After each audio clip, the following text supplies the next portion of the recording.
Direktorat Jenderal Penyelenggaraan Haji dan Umroh hari ini memberangkatkan ratusan petugas haji yang akan bertugas di Tanah Suci selama 70 hari. Pelepasan petugas diawali dengan apel di Asrama Haji Pondok Gede, Jakarta Timur. Dan pemirsa, informasi ini menutup iNews Prime hari ini. Temukan informasi-informasi terbaru lainnya di www.inews.id.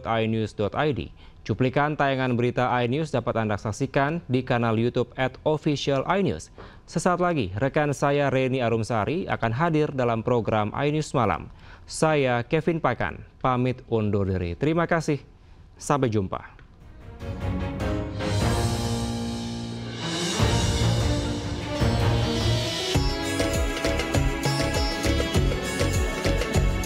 Direktorat Jenderal Penyelenggara Haji dan Umroh memberangkatkan sebanyak 389 petugas haji untuk bertugas melayani jemaah calon haji di kota Madinah, Arab Saudi.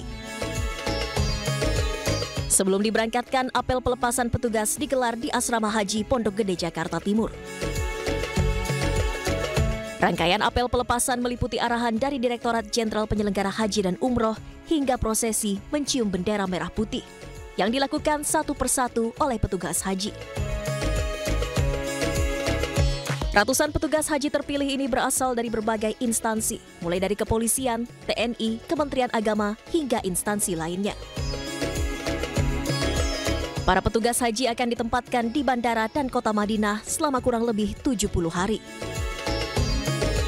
Saat ini kita berangkatkan 342, ya, dan itu mereka akan bertugas di bandara Madinah, ya, untuk menyambut jamaah haji Indonesia dan juga tentu di Dakar Madinah, di hotel-hotel di sekitar Markaziyah di Madinah gitu. Jadi ini keberangkatan kelompok pertama.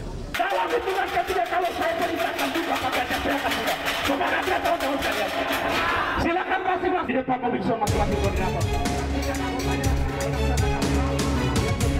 Masa yang tergabung dalam Garda Muda Anwar Sultra berupaya mendobrak pintu gerbang kantor Kejaksaan Tinggi Sulawesi Tenggara Senin siang. Sejumlah peserta aksi bahkan mencoba merangsek masuk dengan memanjat pintu gerbang kejaksaan. Aksi memanas karena massa emosi. Tidak ada satupun perwakilan kejaksaan yang menemui peserta aksi. Bahkan pintu gerbang ditutup rapat.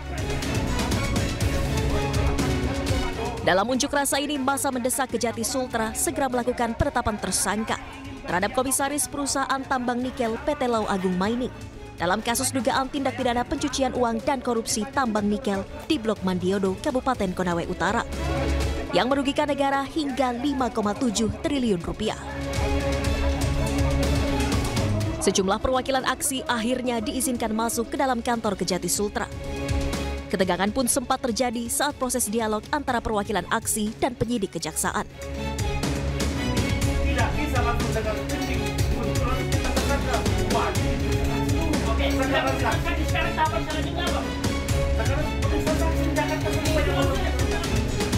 Penyidik kejaksaan pun memastikan proses hukum dugaan tindak pidana pencucian uang dan korupsi tambang nikel terus diusut dan sudah masuk tahap penyidikan.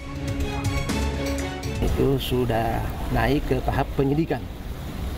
Sebelumnya sudah tahap persidangan sekarang. Yang itu Windu Aji dengan Glenn yang merupakan rentetannya. Untuk Tanlepin sudah dalam penyidikan. Sekarang tim penyidiknya sedang melakukan pemeriksaan di Jakarta. Setelah tercapainya kesepakatan antara pengunjuk rasa dan penyidik Kejati Sultra, massa akhirnya membubarkan diri. Namun mereka berjanji akan kembali berunjuk rasa jika tuntutannya tak dipenuhi. Dari Kendari, Sulawesi Tenggara, Asdar Zula, iNews melaporkan. Pemirsa, berkat kerja keras menjadi petugas pengangkut sampah rumah tangga dan menabung sejak tahun 1986, seorang lansia di Kabupaten Semarang, Jawa Tengah naik haji tahun ini bersama dengan istrinya.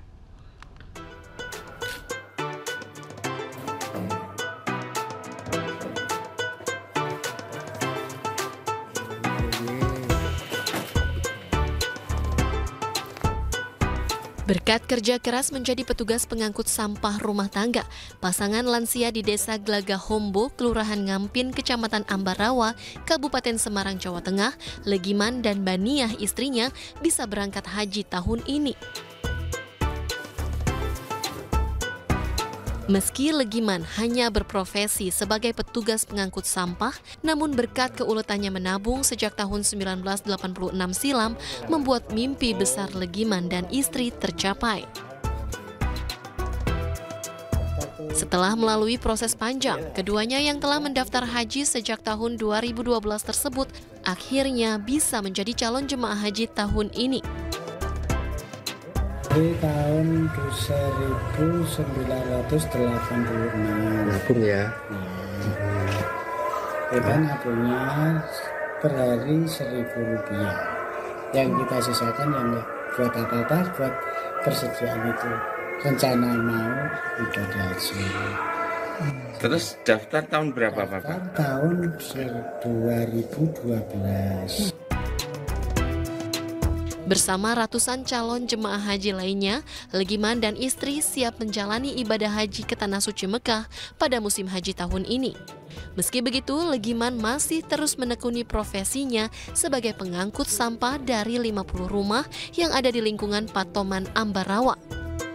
Dari Semarang, Jawa Tengah, Lurisa Lulu, iNews melaporkan.